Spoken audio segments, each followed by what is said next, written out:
viewers and listeners, and it's your boy Ogidi OGIDI at Ogidi ZTV. So what I say, you are welcome back to another episode of Real Stuff and just the funniest things happening around the world, and trending things. It will blow your mind. I can't tell you something table for me pesa because me table for anka so what I say. And I'm sure that for you ready nyakopa you na send you name no. Oh yeah. Your mama yenia genius say our denim anka so what I say. I wish you said any day, Dick, I obviously Ogidi TV channel. We are message will be me a subscriber to and subscribe. No, Babeka Ogidi TV Bushakono because returning subscribers in any say Ogidi TV, the best of entertainment, any trending news, and a prayer help for the phone. And you make assembly when you go to our way a word wahala, what I say. I'm not a crown. Young queer first video of the day. Oh, yeah, I wish I say personal hygiene, and I say environmental hygiene, and I say for room hygiene. And I saw when you did Ankasa because a boy Ankasa, they enter make us as we gave it to them pass out to a cake. Or Baba video about TikTok, any Instagram, or the Baba to TikTok, Instagram. Not the Baba Gini, Nabusia, essence 1 minute winning to know. Or 10 pounds or 2 k video. No. In tough Rebecca, I was a video.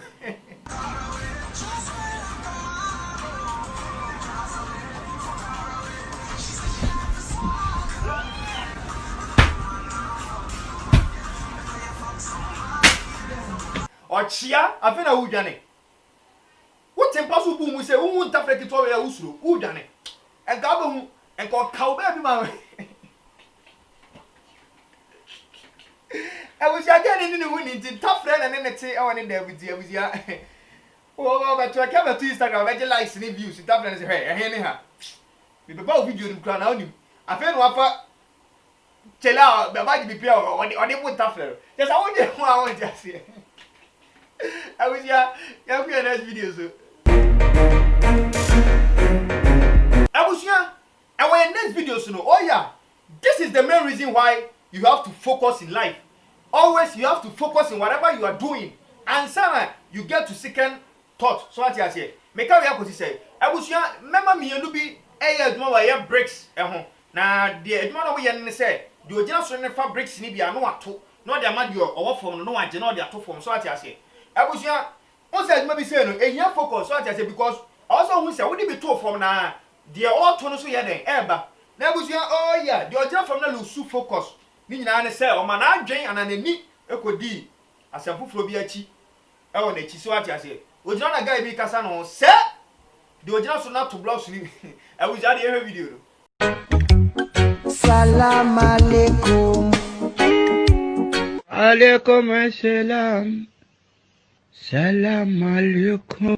Oh yeah, Abusia, this is the main reason why always you have to focus on one thing. Never and sana you attend to different things. So what I say, Abusia video see a short video. Okay, fine, you might see me say funny, but and some people so what I say in life you have to take one thing and focus on it. So what I say, never why successful and sana you street to order. So what I say, and I say when you are reading this line, we said you want you to know.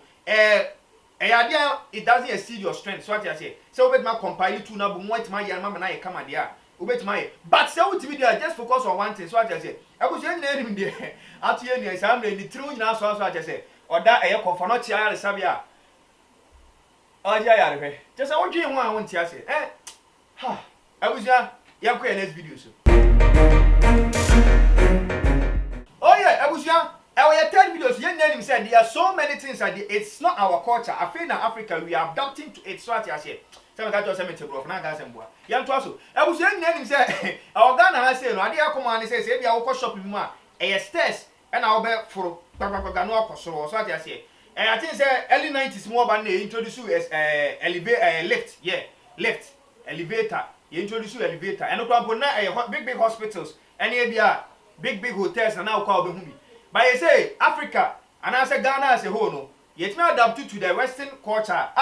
We are really developing our countries. And yet we be so basse escalators, what as escalator and stairs, which now so then one can say the echo. Now we just say Sanya Mani Ghana has it and I say Africa. I was young people, every who be airport and I say more. So I say just one common airport, young who said any. It's a maximum for the enemy you shoot. Oh yeah, there was a Nigerian new woman be a pack of escalator. Now, yeah, they said,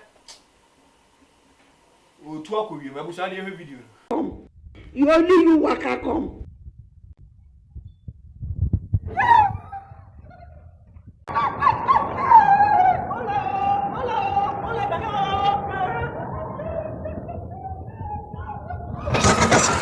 Apostle, we hear of this.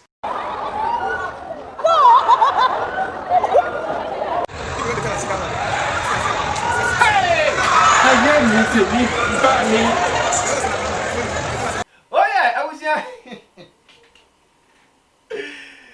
Mamma didn't say if you have a fought to Nanisa.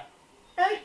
Let's escalate it. Also, I'm not making no. BBC way and you're new one because on the sunny now, when you know, by a dear. So one come more and I say a potter.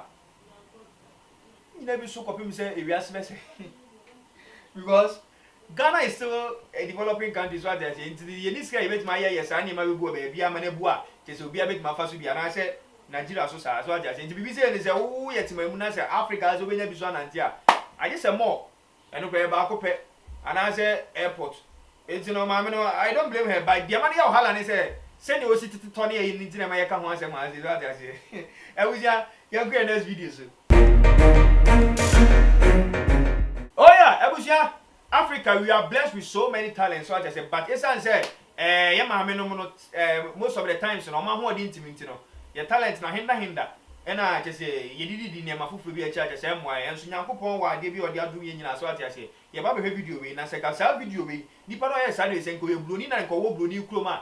Ah, and can I remember you Honda that Abuja guy is very skillful, I say, which now tie so I say, oh, your workings, your video. I don't need it. Sawa.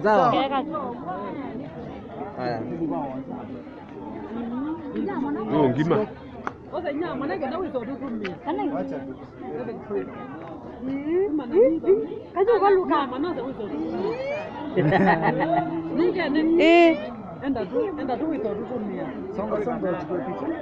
Tana mbeo sagana ga.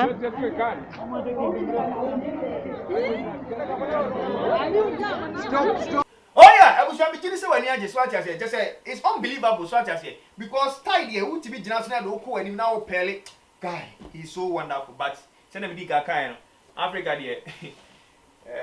Yama no mun say Dennis Kasa into the talent go okra na say ni Nyankopon na be so ahu mobo ama obi fufu firi abonten aba be so mu a this obi hu na say it is somewhere I was ya go next video so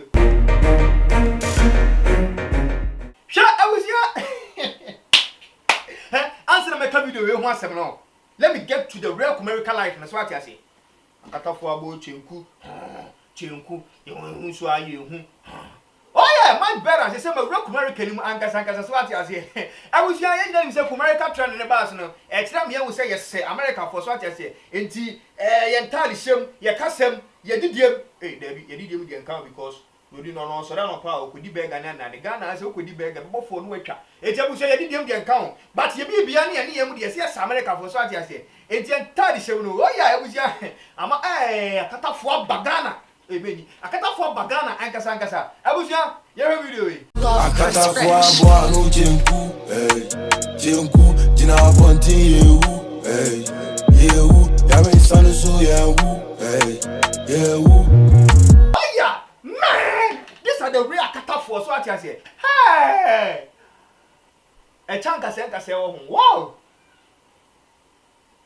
I was here and I remember quite my idea an episode of Weird Wahala no Abawi so what I say. Me just when you video so when you the and message so be me subscribe to so no subscribe no be ka ogidi ze TV we show no. Say na brain na you post you another weird and funny things was on Sabeka no so when you be so what I say. Share video my name do chichi because the more I share na mama fu be patronize no ma be hwe niam pa ene asere sema che say the brain ogidi ze TV so what I say. Till meet again in our next episode. Choo!